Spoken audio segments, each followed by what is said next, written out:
ございます。おはようございます。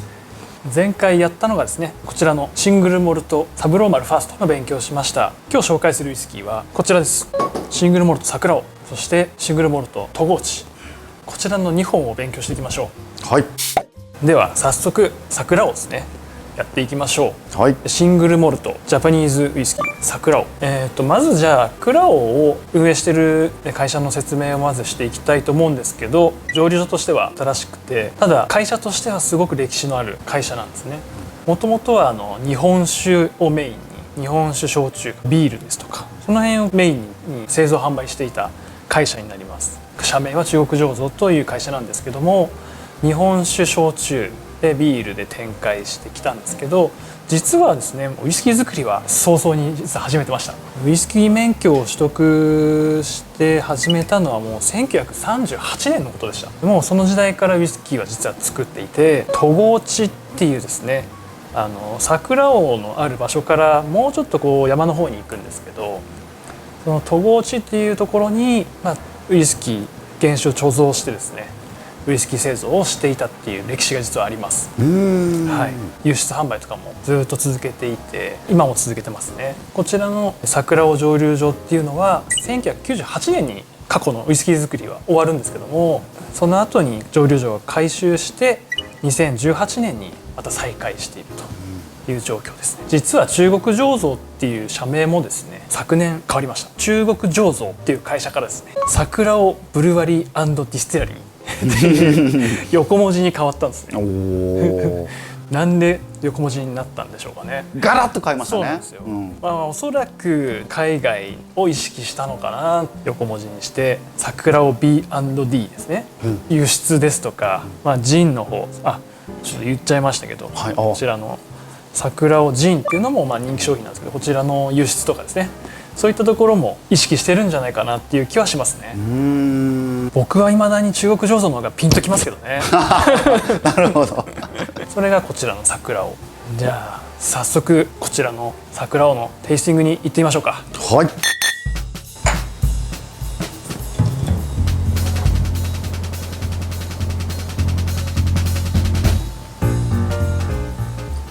じゃあ早速テイスティングしてみましょう。はい。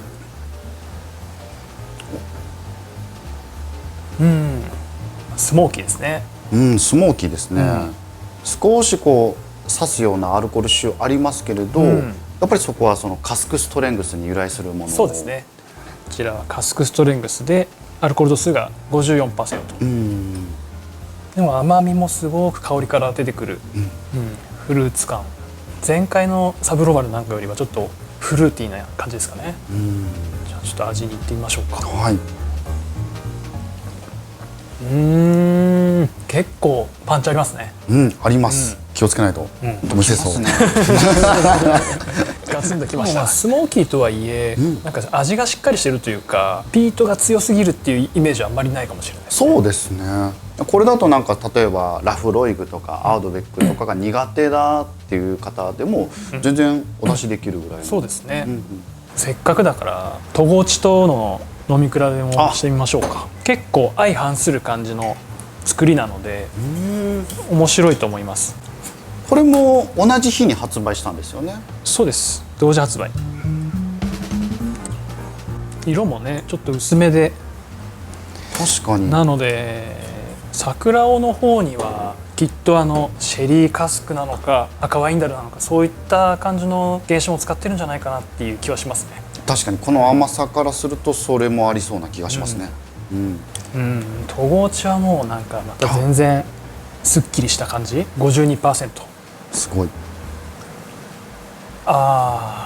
れはあれですね、バーボンダルシュタイっていう感じがもうすごく伝わってくる。シンプルなこうフルーツ感、フルーティーで甘い感じで、熟れたこう果実の感じですかね。確かに、こう対比すると確かに桜尾がスモーキーっていうのはよりこう感じますね。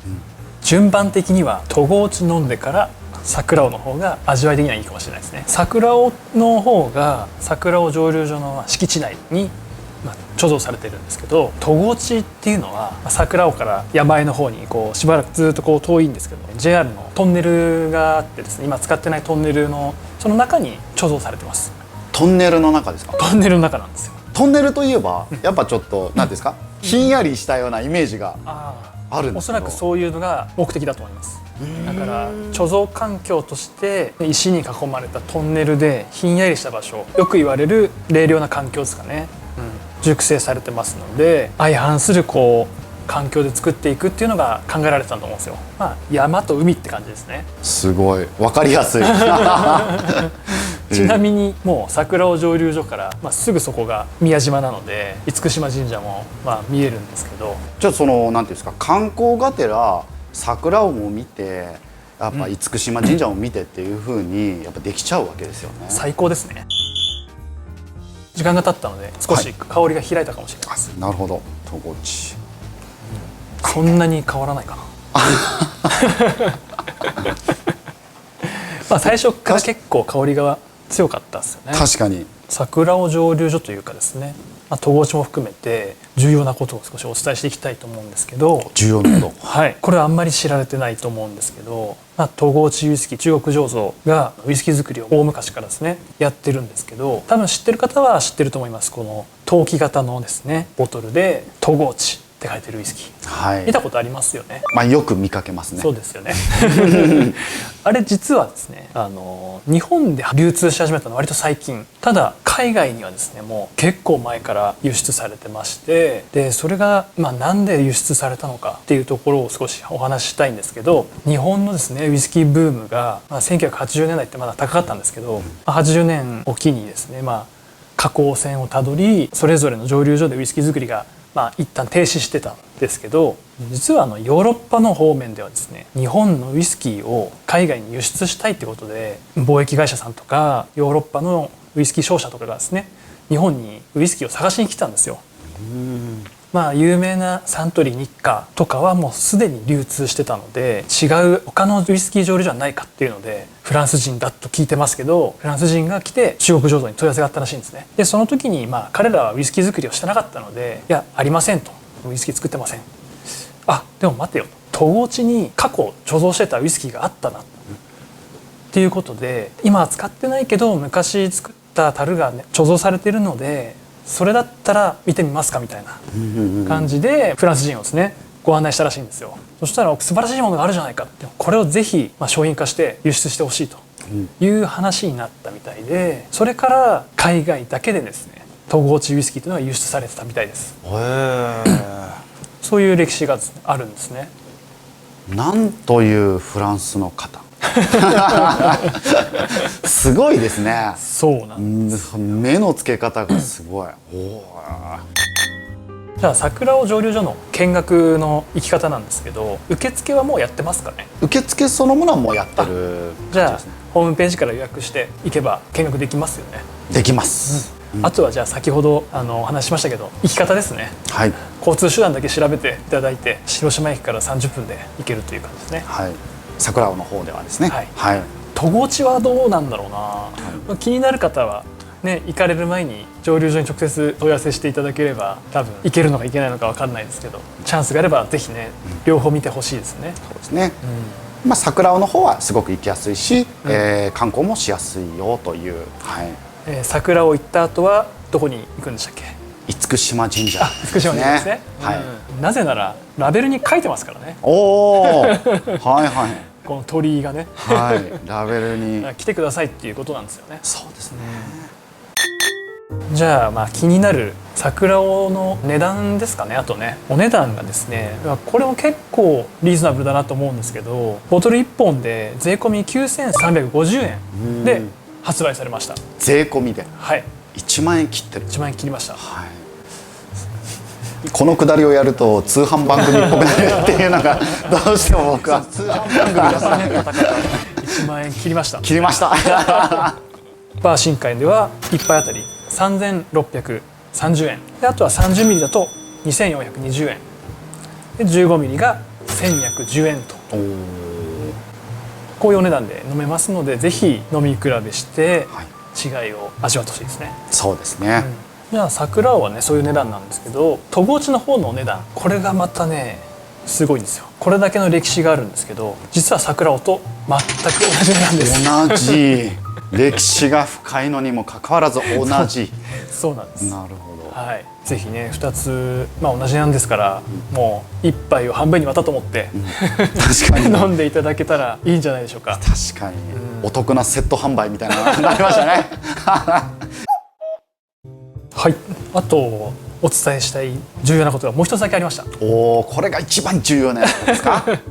実は桜尾と戸越が新しい商品が6月6日に発売します。おお、しかも3本同時リリース。3本ってどういうことってね感じなので、ちょっと中身説明していきましょうか。おお、気になりますね。まず2つ、桜尾シングルモルト桜尾、シングルモルト戸越、同じ名前で出るんですけども、前回はカスクストレングスだったのが今回は加水された状態で発売するようです。でこれがまたびっくりなんですが、お値段が1本6600円。安い。安いですよね。安いですね。ジャパニーズウイスキーのトレンドの逆を言ってきたっていう。ちなみに多分これ気になってるんでしょうね、出荷本数みたいなのっていうのは公表されてるんですか？本数まだ出てないですね。ただその6600円はいっていう値段ですと、基本的にやっぱりたくさん流通するような感じはすごいしますね。期待が持てますよね。期待が持てます。あともう1本、3本目ですね。あ、そうです、忘れた。これもまたちょっと面白くて、桜尾のシングルカスクシェリーダルなんですよ。おお、シェリーカスクが発売されます。はい、赤い色したそうやつが出るんですね。濃い感じの、これおそらく先日のウイスキーフェスティバル、サンプルボトルで試飲させてもらえてたやつなんですけど、非常にシェリー由来の甘みがすごくあって美味しかったので、これもぜひね皆さん楽しみにしていただきたい一本ですね。これそれは3本とも同じ値段になるんですか？シェリーカスクはさすがにちょっと高いです。これはカスクストレングスだと思うんですけど、13,530円。まだ優しい方ですよね。そうですね。優しい方ですよねってちょっとなんか感覚がちょっとね、あれですね。そうですね。近年のジャパニーズウイスキーの高水準なはいと比較するとってことですね。じゃあ次回の勉強会、何にしましょう？何にしましょうかね。桜尾が日本酒造りから始まったというつながりで、福島県の蒸留所なんかどうでしょう？おお、いいですね。笹の川酒造ですね。笹の川酒造っていうのはあくまで会社の名前になってまして、蒸留所の名前で言うと朝香。朝香です。こう書いて朝香なんですね。安住とかね間違う方多いんですけど、朝香蒸留所ですね。ちなみにワールドウイスキーアワード2020でワールドベストを取った一本になります。素晴らしい。次回ゆっくり勉強していきましょう。はい。じゃあ今日はありがとうございました。ありがとうございました。お疲れ様でした。お疲れ様でした。